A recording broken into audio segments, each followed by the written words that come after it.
online. It's not due until the 21st.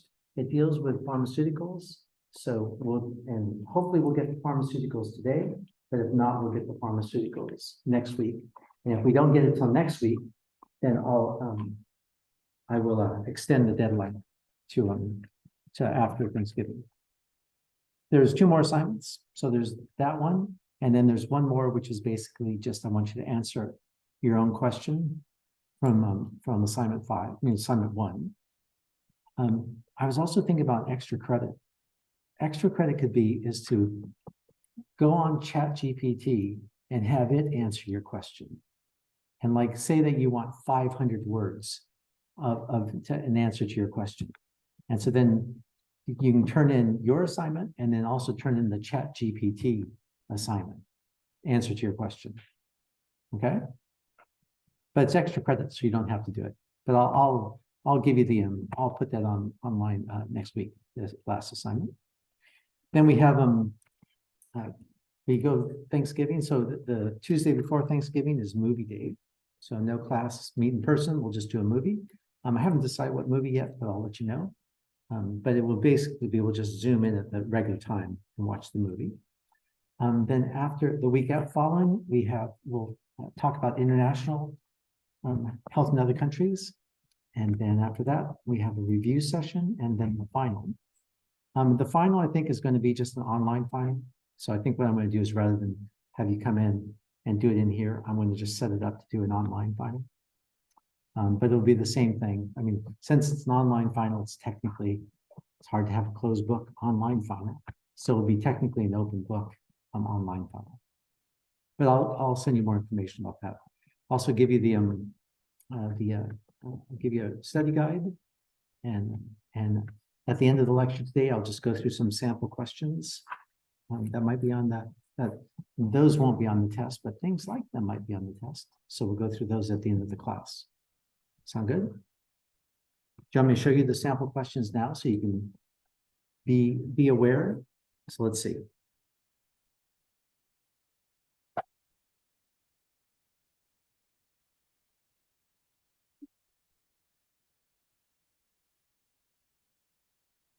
And sample questions.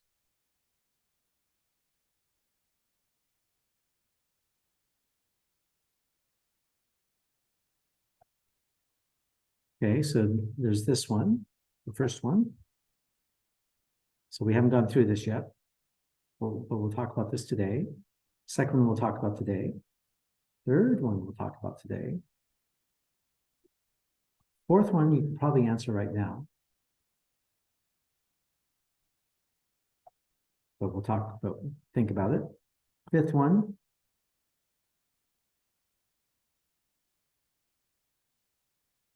Sixth one. And the seventh one. So we'll all talk about those today. And then at the end of class, we'll give you the answers to them.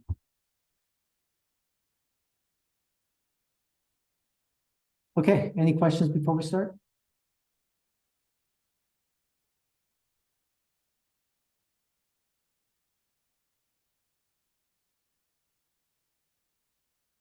All right. So last time what we were doing is we were talking about why the US healthcare system costs so much. And we were going through different reasons. So we went through, are we getting better healthcare? The answer is no. Do we use the hospital more? The answer is no. Do we use doctors more? No. Do we pay more for prescriptions? Yes. We pay much more for prescriptions. And so we'll talk about that next week, or today or next week. So we go through it. Administration costs. Do we have higher administration costs? Yes, much higher than the rest of the world. Too much technology. So we talked about defensive medicine. So defensive medicine is when basically unnecessary type of diagnostic tests are performed, or other types of things are performed that aren't really necessary, but they're done just to guard against being sued, against doctors being sued. We talked about, whether the problem is not doctors using defensive medicine, but whether, Americans want too much technology. So we talked about that. And that it's too much. Do we demand instant access to it? Do we have too expensive of a mix of treatments than other countries? And the answer is yes. And then I've given you this article. So there'll be questions on the test about this article. So you should read through it. So what it is, it's basically it was an article that was done back in 2009, but it's a good article. This Atal Gawande is I think he's a doctor at Harvard. I think he's at Harvard, but he writes these types of articles, these sort of healthcare articles. So what he did is he went and he looked at two areas, McAllen, Texas and El Paso, Texas. El Paso has one of the lowest Medicare expenses per person, and McAllen has one of the highest Medicare expenses per person. So he went to go see in terms of, well, why is these two places which are very close to each other, why is one close to the lowest and one's close to the highest? And so what he did is he kind of looked and saw, well, it's not due to the fact that people in McAllen, Texas are less healthy. They don't necessarily get better health outcomes.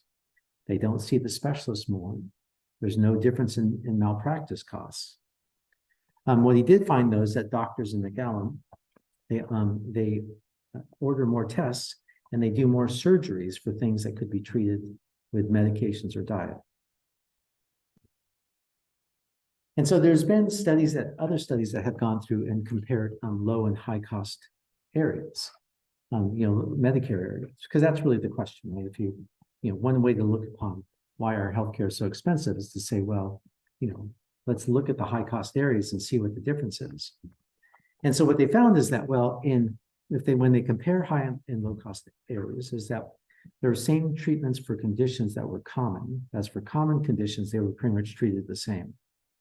But for uncommon conditions, or those without firm guidelines, is that then that's where the differences came. So the differences came not so much in terms of, how people treat, high blood pressure, or how they treat, stroke, or how they treat these other things. Things are relatively common. It was things where there's not clear clinical guidelines. And if you think about, well, what does that mean, not clear clinical guidelines? It means there's more discretion in terms of how you could go through and treat it. And so the high cost areas tend to have more tests. They have worse health outcomes due to the treatments. So it means that it's not like these tests and the treatments that they're getting are giving better health outcomes. And they're less likely to get preventive care and more likely to get things like surgeries and such. And so the idea was that, the claim was that, well, you can probably lower your healthcare costs by 30% just by adopting what the low cost areas do, not what the high cost areas do. So why is there a difference between low and high cost areas? Well, in this class of decisions where there's not firm guidelines, is that, most decisions are made by clinicians in this case, and that, essentially you have a principal agent problem. And so the principal agent problem comes in, it's mainly the clinicians who are suggesting. It's not the patients who are saying, I want this high cost type of thing. It's mostly the physicians who are coming through and doing it. So why are they doing it? Well, they've looked to see, is it difference in training? Is that maybe doctors in high cost areas just are trained different? But the answer is no. It seems to be is that doctors in high cost areas are more likely to have financial stake in the procedures. Specifically, it means they're more likely to be co-owners of the testing facilities or the laboratories. And so, and you'll see this you'll see this a lot in terms of different types of healthcare providers, is that some healthcare providers are part of a network and they own a testing facility. So when you go into them, they'll say, oh, we want you to get a test, and I want you to go down the street to this testing facility to get it. And that testing facility is, of course, partly owned by them. And so every time you go down to get a test down there, they get some kickback from that. They get some money back from that. So that seems to be what the difference is. Okay, so in terms of technology, yes, you would say that's a big reason, but not because we're necessarily getting better technology in terms of that's making our health better, but rather just more overuse of technology in the US. Then there's prices. And so, one is to look at wages, right? So by prices, so you can have a couple different aspects of prices, right? So the price is basically the, whatever the salary is of someone and the number of times that you're seeing somebody. So the price you pay and the number of times you're seeing something, that's the total expense. So the question is, well, are prices high? Well, there was actually a paper that came out and looked at this, and the conclusion was that yes, the US just has higher prices for all things. So it's not necessarily that, we know that doctors, we've gone through and looked at doctor salaries. Doctors are clearly higher here than other countries. Hospitals, well, there's been some studies that have looked at hospitals, and I've given you a reading on this. So this was an article that came out a few years ago, and I think it was Time magazine it came out on. It's a pretty long article, but I would, so you don't have to read it in terms of memorize every paragraph, but rather what to do is just sort of read through it, because you'll get a sense about what what this guy was trying to do. And basically what he was trying to do is to go through and figure out, what is how do hospitals determine what they charge people? I mean, I'm not sure if you've ever been in a hospital or seen a hospital bill, but hospital bills typically, well, first off, if you try to find out how much it's going to cost you to go in for something in the hospital, they usually won't tell you. So, I mean, unless you're an insurance company, and that's all set through reimbursements. Like I think I told you that my brother at one point was he had one of these plans that was it was a high deductible plan where you had to pay $10,000 before that insurance would kick in. And so he had to have some procedure on his knee. And so he thought, being a good capitalist, he would call around he was living in Chico. So he called around hospitals to find out how much it would cost to have this procedure. And so, it was a standard procedure. He knew what he needed to have. It was one that was done all over the place. So it wasn't like it required any type of big specialization. So he called up and I think he said he called 6 or 7 hospitals, and none of them would tell him the price. Because what they'd say, ooh, well, it depends. It depends on how long you're in the waiting room, the operating room, and depends what we find. So none of them would tell him the price. So it means that it's really hard to figure out before what they're going to charge you.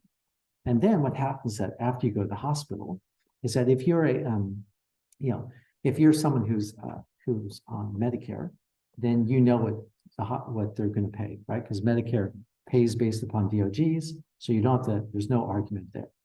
But if you go in and you've got a type of insurance where you have to pay a certain percentage of it, then they'll give you a hospital bill. And then you have to go through and you have to pay 20% or 15% of whatever it's going to be. Well, if you look at those hospital bills, it's really hard to figure out what it is that they're charging you for.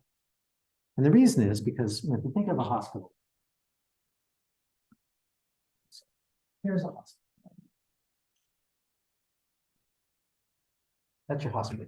And here you are up in this floor, and you're in a, no, that's not a very good person. You're some type of bug who's in the hospital there. And so what happens is that, well, you've got, kind of a nurse who comes by and sees you. And the nurse also then has a number of other patients. And then, down here, there's a pharmacy. And so the pharmacy comes and gives you medication. And then they have an administration type of center. And then maybe they have over here some type of, testing facility. And so maybe you go over and you get a test and such like that. And so there's all these different types of things that happen in the hospital. So when they look at you and they think, well, how much do we charge this person to be in this hospital? Well, one way to do it is to try to figure out, all right, so how much time did you see the nurse? How many times did you get tests? How many times did you get drugs? Things like that, right? So, and then they could go through it and say, well, then we'll do this, but then we're going to add on another charge for just the overall, for what we'll call administration. We'll add on another charge. So you'll get kind of the percentage of each of these things, then you'll get another charge. So that's one way to do it. Another way that they can do it is they can look at the number of patients who are seen, and they can look at the total amount that it costs them to basically to run a hospital, and they could just divide this And whatever this thing is, then they just charge the person that amount. And not even worry about trying to split it all up. Because like, how can you, like if you've ever been in a hospital, you know that you can't tell how much time a nurse is spending with you. I mean, it's not like the nurse is saying, I spent 25 minutes for this patient and 22 minutes in this patient. And then what do you do if the nurse is just sitting down at the desk, filling in things? What is that attributed to? So it's really hard to go through and to do it kind of this way. But it's really inaccurate to basically go through and do it this way, because then some patient who has, something really complicated and takes a lot more type of effort, doesn't necessarily, is going to pay the same amount as someone who just has something simple. So it's sort of hard to figure it out.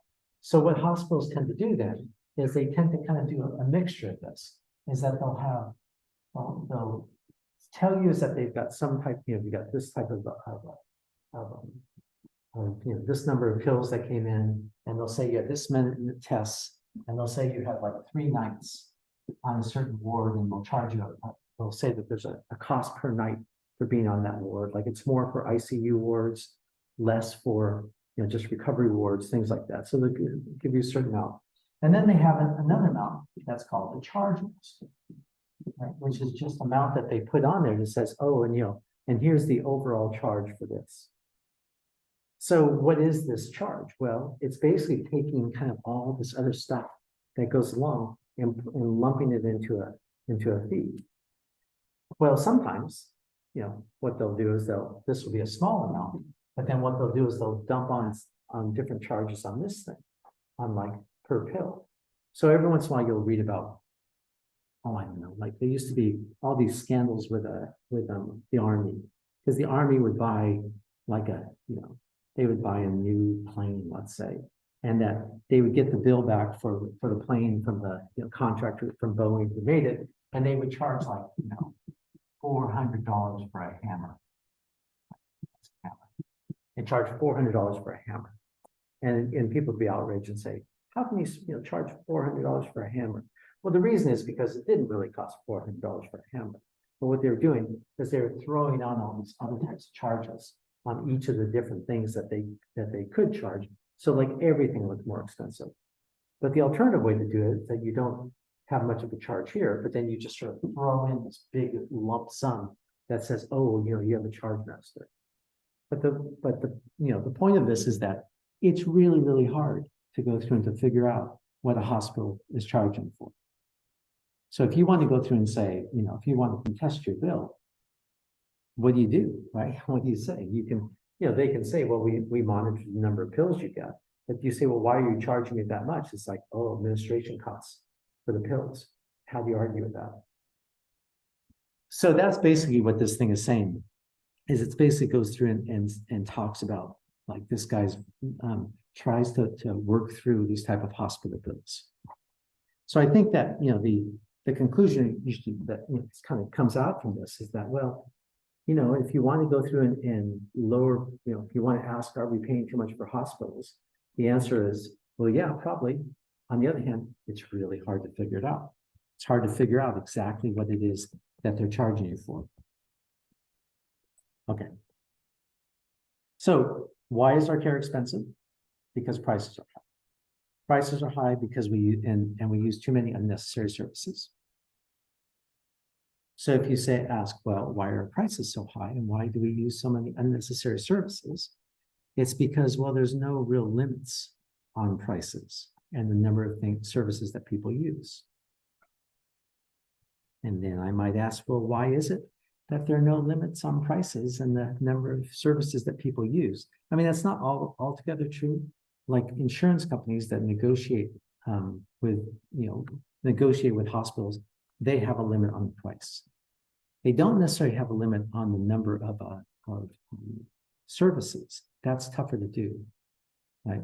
Because your Anthem Blue Cross can come and they can negotiate with Mercy Hospital and say to Mercy Hospital, we're only going to pay this amount for this type of procedure. But, Mercy can still go through and use, and if I go in there, they can give me 2 or 3 tests. And so how does Anthem Blue Cross know whether those 3 tests were really necessary or not? So they can kind of control price, but it's hard to control volumes. That's what's really tough to do. So why is it? Well, I mean, one is just that, why don't other countries face this? Well, because the US has traditionally relied upon kind of a competition, a market system within healthcare. Like in other countries, you don't sit there and, they don't have market systems for their healthcare. They have the government comes through and sets price or controls prices, but not in the US. In the US, we've always sort of, the federal government has always just backed off and trying to control prices like that, except for Medicare. And part of the reason is because, if you come through and you say, well, let's, we spend 20% of our income on healthcare. The rest of the world spends 10%. We're spending twice as much. Let's go through and just do what we have to do to reduce our prices by 50%, reduce our cost by 50%, right? So that's a reasonable thing to say. The problem is that, well, it's not like just reducing costs. It's like someone's income that you're losing. So for example, one way you could reduce costs is to pay doctors less, right?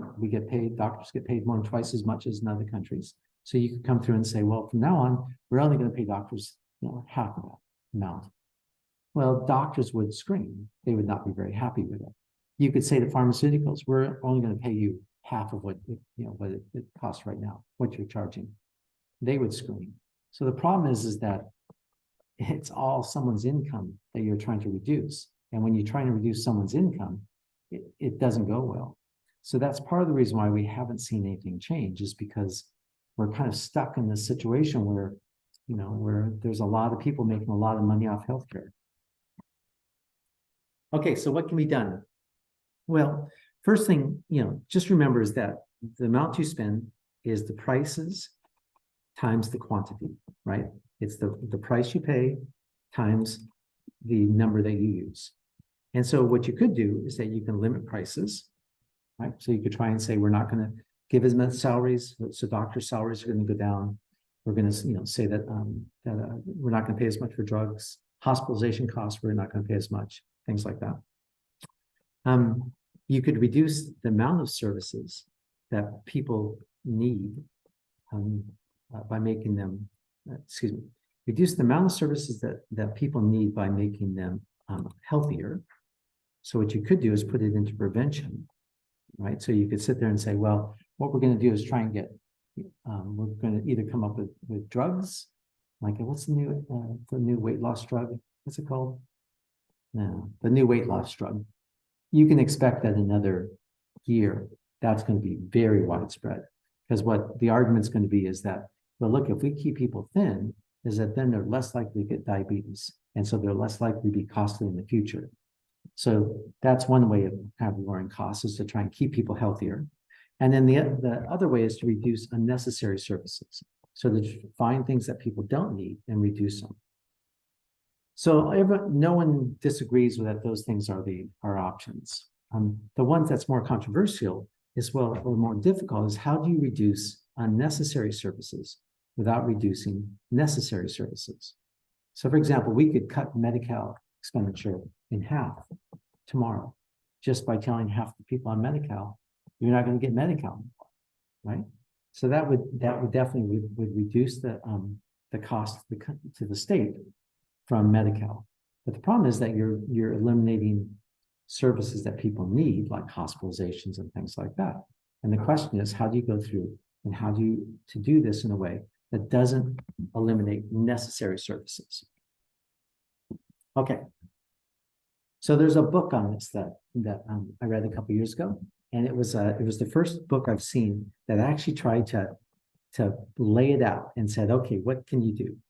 And so this book, which is called American Sickness, it went through and it broke it into 3 different categories: things that you can do, right?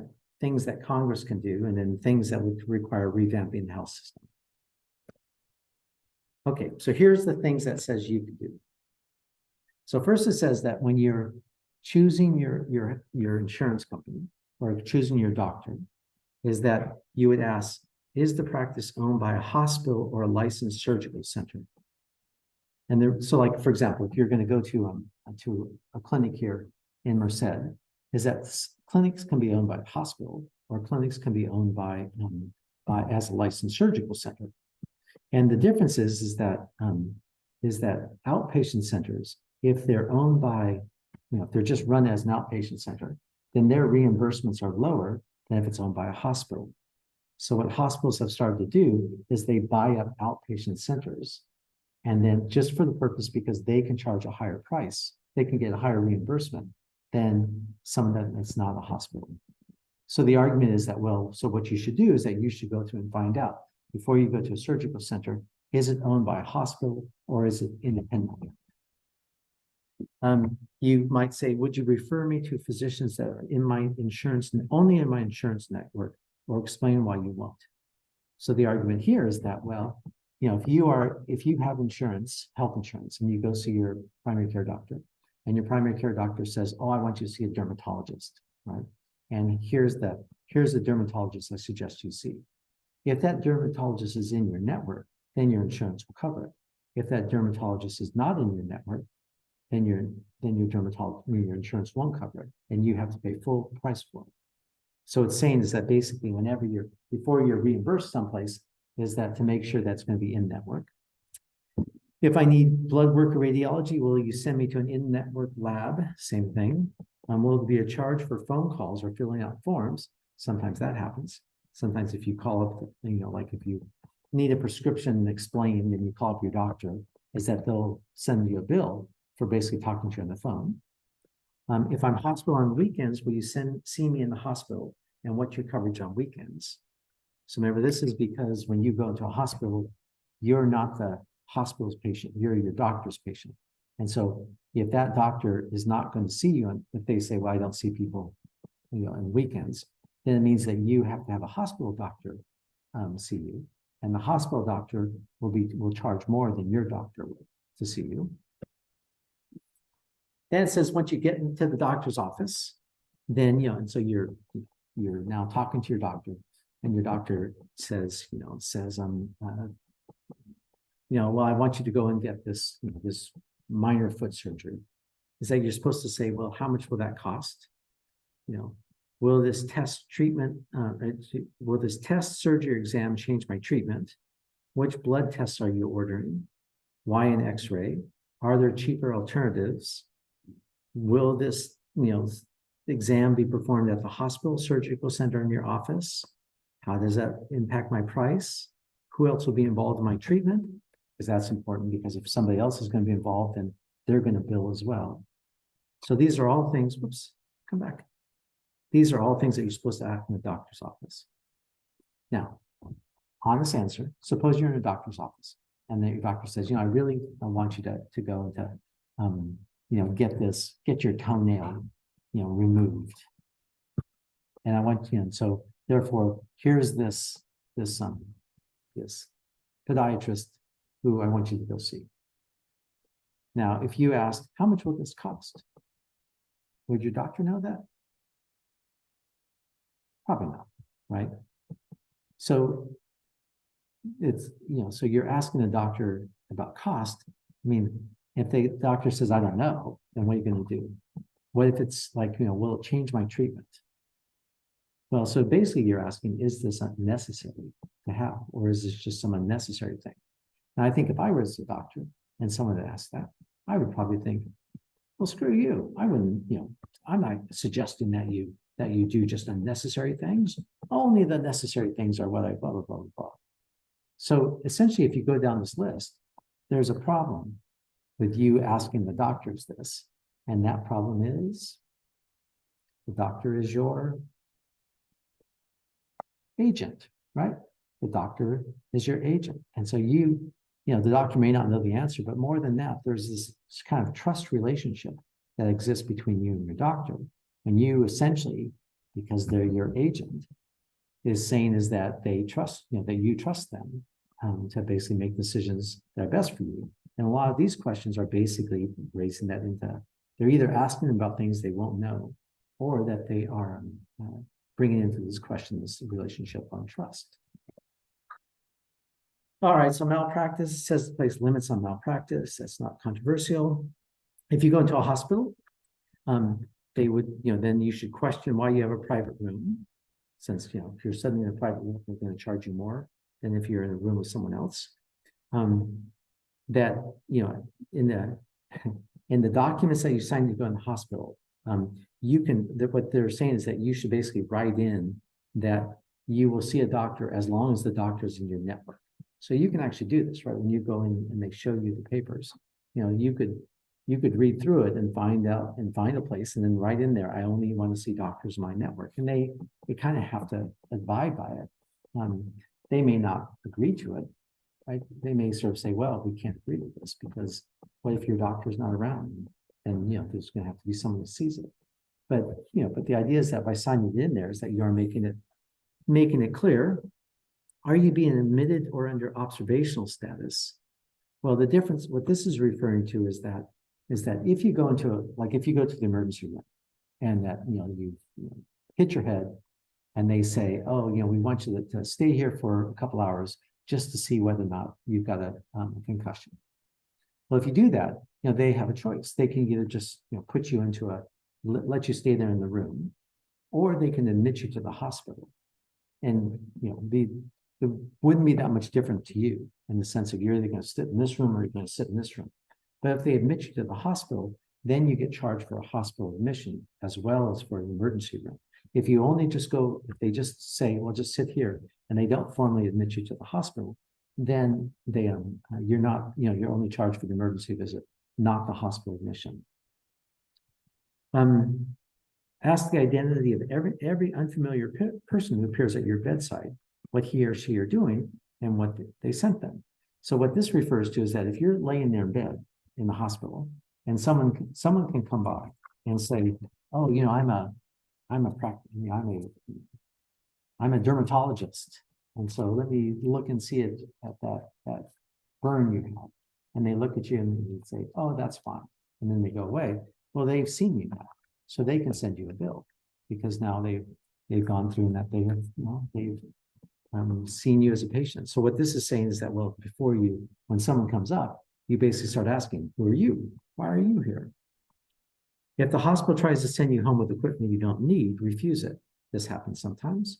They may say, well, we really want you, to take home this wheelchair so that you're safe getting to the house. But the problem is that they're going to charge you for the wheelchair. So this is saying, question it. So all these things are all reasonable kind of questions to ask, right? Along the way. On the other hand, they require a level of, what would you say, sophistication about how hospitals work, and also just, you're in a hospital, so it means that you've got to sort of you're either, if you're at all drugged out or whatever, you're not going to be able to do this. So it means you probably have to have a family member or someone there who can basically be combative with people when they come in. So which happens, but you can see it sort of changes the relationship of how you're dealing with the hospital now. It's not like you're in the hospital and you're there waiting, they're not unquestionably your agent at this point. All right, then it says for hospital bills, if you receive an outrageous bill from a hospital, don't wait and negotiate. So what that means is that, if you go into the hospital and that, they can send you a bill for $10,000, right? They can send you a bill for $1 million. I mean, as we talked about here, you have no way of knowing what the true cost of your hospitalization is. And they can charge you whatever they want to charge you. You don't necessarily have to pay for it. What you could do is that you could just sort of say, write back and say, no, I'm not going to pay for this. I'm only going to pay this amount. And what I would do if it was me, I would go and I'd find out what does Medicare pay for this. And I would say, well, I'm only going to pay what Medicare pays for it. And then let them take it or leave it, right? I'm not sure if I told you this, but there was the one time when I broke my foot over in Mammoth, and the hospital, I had to go to the hospital over there. I'll tell you this. I'll make it quick. Broke my foot playing basketball over in Mammoth on the other side, and ended up having to go to the hospital. The insurance company, I was living in Philadelphia, so the insurance company was back in Philadelphia. The insurance company, kind of at first didn't want to cover it because they kept They kept dicking around and not wanting to cover it. And so finally, we moved overseas. And after living overseas for about 3 months, I get a call like at 4 o'clock in the morning. And it's the hospital, Mammoth Hospital. And they said, oh, the insurance company hasn't paid. And so, how are you going to pay? And I said, well, I'm not going to pay because the insurance company I have insurance. So I called the insurance company up. And the insurance company said, oh, yeah, gosh, you're right. We'll make sure and pay that. We just wanted to know, did you have insurance with anyone else at the time? And I said, nope, didn't have insurance with anyone else. And so about a month later, get another call at 4 a.m. This time the hospital, Mammoth Hospital, that they have a bill collection part of Mammoth Hospital. So they put it down to the bill collector. And now this person was, less nice. He said, hey, your insurance company hasn't paid. You have to pay this. Now this is on you. And I said, no, I'm not going to pay it. So I called up the insurance company. The insurance company said, oh, yeah, gosh, we see what the problem is. We just have to check. Did you have any other insurance at the time? I said, no, didn't have any other insurance. So they said, great, we'll pay for it. A month later, get another call at 4 a.m. This time what Mammoth Hospital's done is that if the insurance company is not going to pay, then what Mammoth Hospital does is that they then sell it for like 10 cents on the dollar to a bill collecting company. And that bill collecting company, they'll buy this claim for 10 cents on the dollar. And then if they can get the money back, then they keep it all. So that's what happens with bad debts. Is bad debts, in hospitals gets sent off, they get sold off to bill collectors, and then the bill collectors are the ones who are actually then, they're like bill collectors for anything. So I get another call at 4 a.m. in the morning, and the guy says, look, you've got to pay this. And I said, explain the whole thing. And he interrupts me, he says, I don't care. He goes, this is on you. We know where you live. We know where you work. We can put a lien on your wages, and we can go through and put a lien on your house as well, on your mortgage. Didn't have a house mortgage at the time, but anyways. And I said, well, do you know where you're calling? And there was a pause on the other end of the phone. And I said, because I'm in New Zealand. And I said, I don't think that you can put a lien on my wages from here. And there was a pause, and the guy said, oh, what a mistake. He goes, I can see that this is in no way your fault. He goes, look, this has just been a terrible, sorry to put you through this. And I thought, oh, that's nice. He's being nice to me. That's so great. He's finally realized his mistake. He goes, yeah, I'm just going to close this thing out. I said, oh, great. That's wonderful. He goes, listen, if you could just give me a Visa number, we're not going to charge anything to it, but if you could just give me a Visa number, just so I can tell my boss we've closed out this account. And I said, no, I'm not going to give you a Visa number. So I didn't, and then they never called again. So someplace over there in Mammoth Hospital, I'm on some blacklist of deadbeats who didn't pay their bills because of this. So that's basically what it means, is that hospitals, go through this all the time. They have a process that they can go through. So if you were, I walked away from that thinking is that, well, if I was really having to pay for this, what I would have done is I would have gone to Medicare, seen how much Medicare paid for my procedure, and I would have then said, okay, this is what I'll pay you. And the hospital then is going to be faced with the prospect of either just getting a Medicare reimbursement, or they're going to have to go through this entire process of sending it to a bill company and then selling it for 10 cents on the dollar and everything else. So that's my recommendation now that you've been through the class.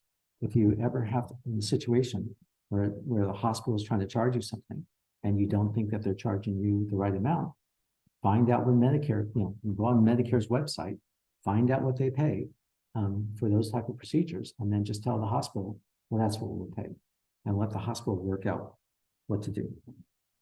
Because they can charge you anything. They can send you a bill for $1 million and you don't know. But the point is that you don't have to accept what their bill is, because their bill is just their number that they came up with. Okay. Insurance then, it also talks about insurance. It says basically that to look at different types of plans. So one of the things it says is that does your insurance do reference pricing? Because your insurance is going to be the one who actually negotiates for most people. Your insurance is the one who negotiates about the, what the hospital's going to get paid or what the doctor's going to get paid. And so you then, if you have a copayment of 20%, it means that you're going to pay 20% what the insurance company isn't going to pay. So if the insurance company negotiates a good deal, then you'll pay a little bit. If they don't, then you pay a lot. So it's worth it for you to go through and to try to figure out, does your insurance company, do they pay low amounts like this? And one way to do that is what's called reference pricing. So what reference pricing means is that, like, if you're going to go to Mercy Hospital over here, what you hope is that your insurance company has compared the prices that Mercy pays versus what Doctors Medical Center would pay versus what would compare those different ones, and then would say to you, would say to Mercy, oh well, we're only going to pay this amount because that's what Doctors Medical Centers charges. Bundling the services. What this means is that rather than sort of doing it this way, where everything is sort of paid piecemeal, what a bundled service means is that your insurance company would negotiate with the hospital and just say, okay, hospital, we're going to pay $1,000 for this type of procedure, and that's it. So it doesn't matter how much drugs, how much tests get done. We're only going to pay $1,000. I mean, that's what Medicare does with DRGs. Is Medicare just says, this is what we're going to pay, and if not, then it's up to the hospital to figure out how to manage these things. I mean, in Medicare, I think that drugs are separate in Medicare for hospitals, but everything else, well, take that back. I think the way it goes is that if it's a drug that's used as part of the treatment in the hospital, then Medicare doesn't pay more for it. But if you're going to be discharged and they come along and they say, oh, you need to take this type of medication and here's some pills, then that is charged extra. So I think that the way that Medicare does it, as they say, anything that's with, for the treatment, then, so what they don't want is they don't want you to go into surgery and then suddenly they get a bill that says, oh, here's the bill for the antiseptic and whatever it is that else they use during the surgery. They say that's all just part of the procedure. It's only things that are outside of the procedure that they're going to pay for. Let's see. Drugs and medical devices. It says if you're traveling to another country, buy refills there. Mail order pharmacies do not have any tests performed by a provider outside your network, right? Avoid having blood and fluid specimens sent to a hospital lab. The idea being is that hospital labs are going to be much more expensive than private labs. Ask the commercial lab for a printout and demand top dollar testing.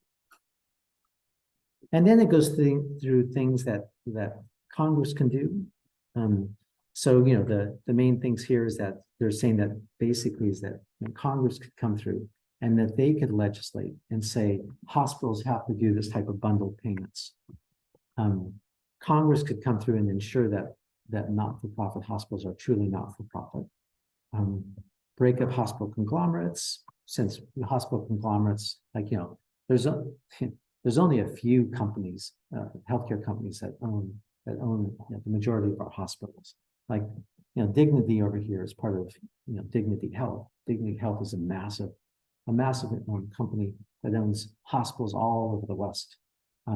So there's not that many hospitals that are truly just independent hospitals.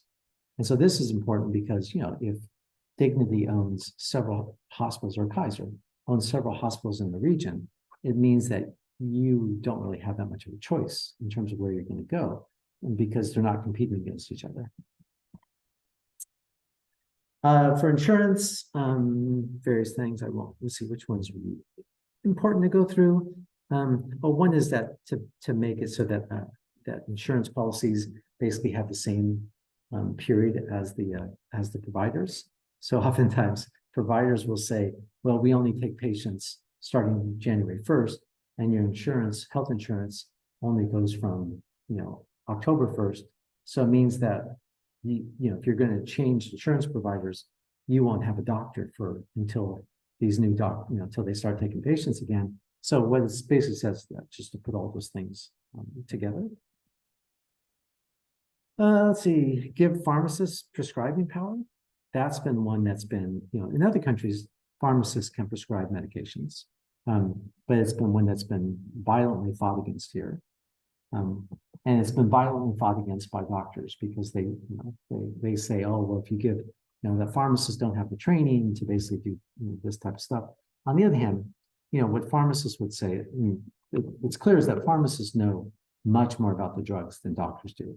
So just as a general rule, you'll find in healthcare is that doctors typically will, they'll prescribe something, but it's not uncommon for the pharmacist to call up the doctor and say, you really want to prescribe this? Because the pharmacists know the drugs. It's especially true if someone's taking multiple types of medications. So if the pharmacist, before they give you a medication, they'll usually look at what else you're taking, and they know better than the doctors what reacts with things. And so pharmacists will call up doctors and say, I wouldn't do this one, I do this drug like that. So the question is, well, why not just let pharmacists prescribe? If you go in, you say I have a nasal infection, a sinus infection, pharmacists can give you a drug. The argument against it is that, well, because there will be things that the pharmacist doesn't know in terms of prescribing, et cetera. But that's something for which other countries do it regularly and we don't. Patent reform process, national prices for Medicare, negotiate national prices as opposed to regional. Yeah. And then they talks about technology like wearables and telehealth, and I could put AI in here. I think after our conversation about AI, I'm a little bit less. I'm actually not very confident right now that AI is going to change our healthcare system. And I think it's partly because there was this story about was it Cruise is the company that does all the is that General Motors? I think that's their automatic cars, Cruise, and that they've just pulled them all from the road because the self-driving cars from the road, because I guess they had an incident where the car hit someone and just rode over them and kept driving, like dragged the person for 20 feet. So clearly these self-driving cars are going to be pulled from the market. So that lessens the likelihood that you're ever going to see an AI for healthcare, for AI doctor. But anyways, so the idea is that, well, maybe these things could save prices. And then it comes into changing the system. And that the idea is that, well, we in the United States have the basic idea that competition is the way to go. And so therefore, that would say, well, let's just make more competition. That's what we need. The problem is like, well, like in Merced here, we don't really have competition, right? We've got one hospital, Mercy Hospital. And if you want to go someplace else, then you have to go and, 45 minutes that way, or you have to go 45 minutes that way. So there's not really much competition. And doctors don't feel much competition because the doctors all have waiting lists. So it's not like they have much competition. So competition in healthcare, it's okay for some things like Bayer aspirin versus other type of aspirin, that's competition. But for most things in healthcare, that competition doesn't really work. Okay. So the options though is that, well, so what can you do? If you really want to change the system, is that you could try and rely on the markets. So what you could do is that you could have, give us more information, give them more information, and that therefore let the markets kind of sort it out. A second way is that you could basically just have governments reduce price. So for example, there was a bill that came along 2 years ago where it basically said that in California, all healthcare prices must be Medicare prices.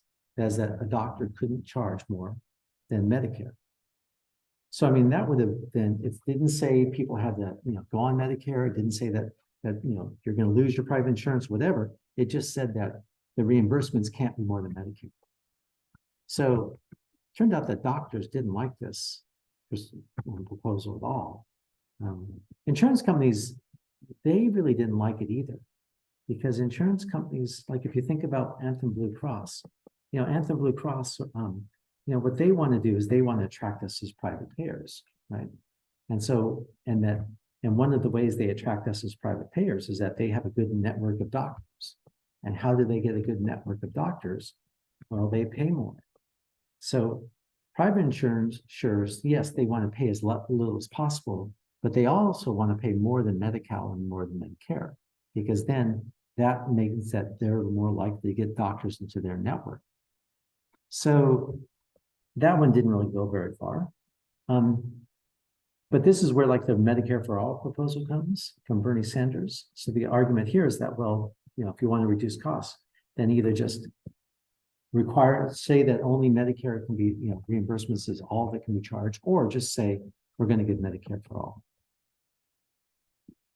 And another option is to go through and to sort of set prices, set maximum prices for, and so there's a couple ways to do this, right? You could do voluntary maximum prices, or you could let the courts decide so that, like, for example, if somebody goes through and thinks that, your hospital bill is too much, you can sue, or you can do legislation. Or what you can do is you can pay doctors differently, pay for healthcare differently. And that this is the point where, a lot of the healthcare is fee for service, in the sense that when you go see a doctor, the doctor gets a reimbursement. Well, what that does is it incentivizes doctors to see people more, because the more time they see people, the more reimbursements they get. The other way to do it is to do what's called a capitated system, where what you do is that you just pay the doctor a certain amount of money and they provide all your care. So if they see you once, then they get the same amount of money as if they see you 10 times. So that's basically what Medi-Cal has done. So, Medi-Cal, essentially, they contract with the Alliance for Health, and Alliance then purchases all the Medi-Cal for people in the region. And that they also then, the Alliance then, they'll contract with Golden Valley, and they'll say to Golden Valley, well, we're going to pay you this amount per patient. And so then Golden Valley then sees, supposed to give all the care for the patients for that amount of money. That's called, what's happening now though, the way that this is evolving is that Medi-Cal is going to more what's called value-based purchasing. And there's a program out there called CalAIM. And what CalAIM says is that it's the Department of Healthcare Services. They're the ones in California that deal with all the, that does the Medi-Cal payments. They've now said to all the Medi-Cal purchasers, well, we're going to pay you a certain amount for the homeless population in your region. And so you, as Medi-Cal, have to go through and make sure that they have housing, and that they have, healthcare, and that they have food, and they have everything else. So what they're trying to do then is they're trying to say to Medi-Cal, you're not just responsible now, as a purchaser, you're not just responsible for healthcare, you're responsible for housing and for everything else. And so these Medi-Cal purchasers now are scrambling around trying to figure out, how do you do this, right? How do you go through and, make sure that the homeless population has housing? Because they're only going to get a certain amount of money for individuals, and that then Medi-Cal is going to, the Department of Healthcare Services is going to say, here's all these different type of criteria that you have to report, and that if you don't meet these criteria, then we're not going to pay you as much. So that's a big deal, right? It's a big deal for how they might go through and change things. Because if you think from a public health standpoint, from a public health standpoint, we always say, oh, we need to do more upstream things. And we need to go and deal with housing and deal with all these different type of determinants of health. Well, that's basically what they're doing with CalAIM, is they're saying, Medi-Cal, you now have to deal with the determinants of health. And if it's successful, then what they'll do is they'll start doing this for other groups as well. So they'll do this for probably pregnant women. They'll do it for women, pregnant women. They'll do it for children. They'll do it for farm workers. They'll do it for any type of vulnerable group. They'll say that to the Medi-Cal purchasers, okay, you have to organize everything for them now. Okay, so there actually are some programs like this that exist. So just be aware of these. One is the Hospital Readmissions Reduction Program, of which Medicare does this, and that they basically, what they say is that they say to hospitals, if somebody comes in within 30 days for the same condition, is that then you don't get any additional payment. This was a major deal. for hospitals. Because what it meant is that, you know, prior to this thing coming along, if someone comes into Mercy Hospital with and their diabetes is under control, is that Mercy could, you know, get the person's diabetes under control. They could write to Medicare and say, good news, you know, this person came in for diabetes and we just released them. And if the next day they came back in, then Mercy Hospital could do the same thing and bill Medicare again. So people could just come in again and again and again, and Mercy Hospital would just bill them again and again and again. And what this did is it said, well, now if the person comes in within 30 days for the same thing, is that we're not going to pay you anymore. So it meant suddenly that Mercy had to care about what happened when this person left the door. Now, before that, this person left, whatever happened wasn't Mercy's responsibility. But now by this thing, that was suddenly Mercy had to care. And so what Mercy started to do is they started to, you know, call up, made sure the person had Medi-Cal for one thing, and then call up Golden Valley and say, you know, is this person one of your patients? And if not, then they'd sign them up as one of the patients. And they'd say to the person, you know, okay, so you know you're going to go to Golden Valley now. And so then they'd call Golden Valley and they'd say, you know, okay, this person's coming over to you. Sometimes what they did is they hired case managers, promotores. So if somebody really started coming back, they'd have a case manager or a promotora who would then be assigned to this person, and that person would then try to work with them. So it had a major change in the way that healthcare is delivered in places like this, because it meant that suddenly the hospital was responsible. So it's that type of way of using, you know, using payment systems to change essentially how providers work, which is what value-based purchasing is trying to do. There's another one to know about called the excess readmission ratio. So what this says is that, well, for a whole host of things, if you get too many readmissions, then they get, you know, then the hospital gets dinged in their payments.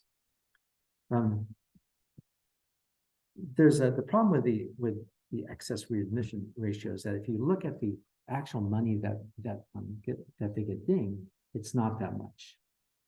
And so one of the challenges with it is like, well, so what do you do if you're Medicare or Medi-Cal? Is that you can ding them a lot if they do this, but then, you know, then the hospital, especially poor hospitals, might be really financially disadvantaged. And so you want to make the ding big enough that that they don't want it to happen, but not big enough such that it's actually going to financially harm them. And that's the challenge that you face with this.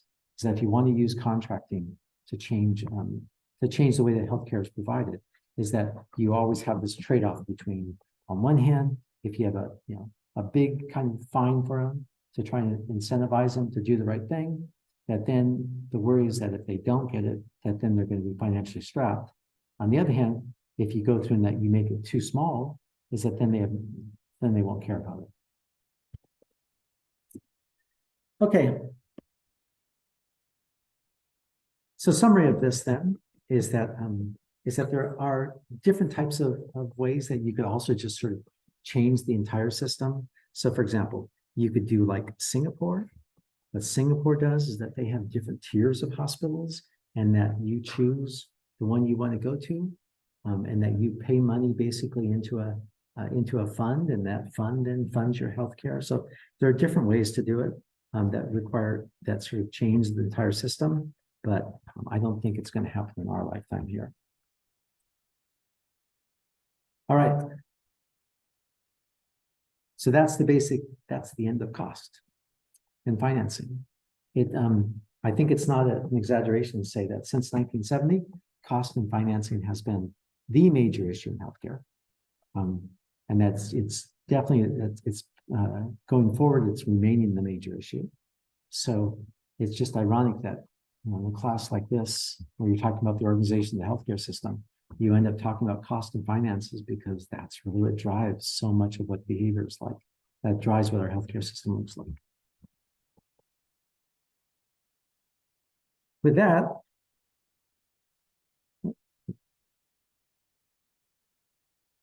so let's go through the questions.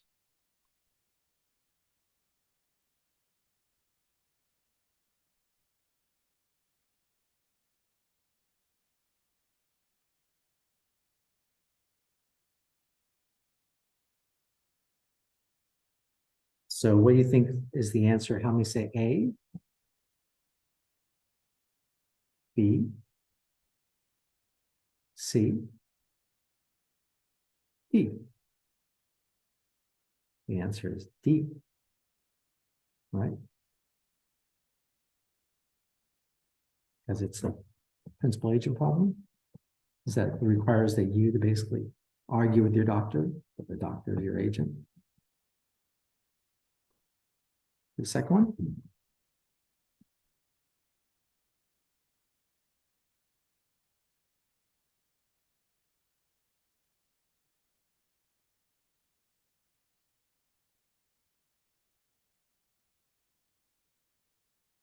A? B? C? D? D is the answer, right? Because basically all these things are just different ways of bundle payments, right? They're all the same. You haven't read this yet, but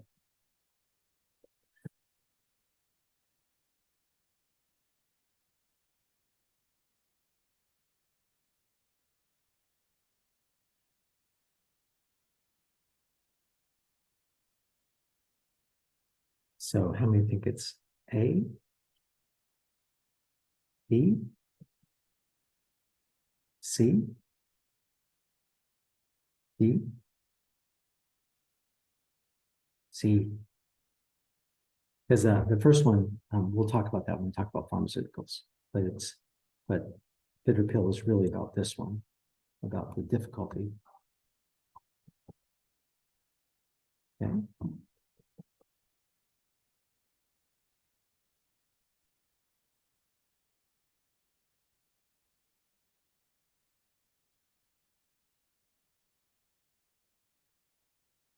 How many say A, B? Ding, ding, ding. B it is. Mhm.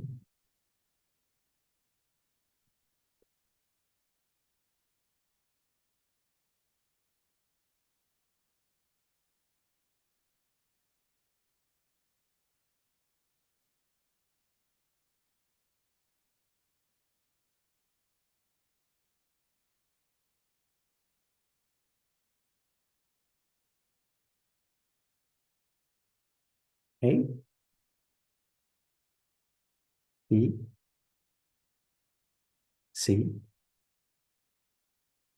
D, E. E it is. Mhm.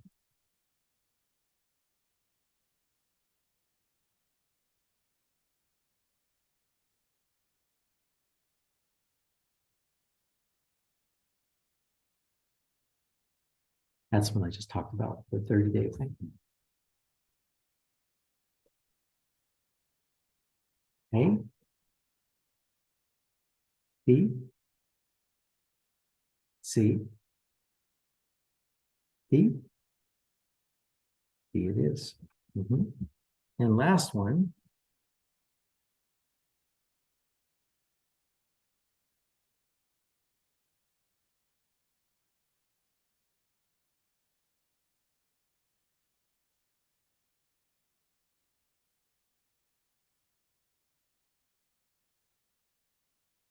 A, B, C, D. The answer is D, right? Because they should be doing, not the charge master then. They should be offering less diagnostic testing, not more. They should know that the diagnostic centers, and so therefore it's this one. Good. Okay. All right. Next week's drugs. We'll pass out free samples. Be great. Have a good Veterans Day. A good holiday.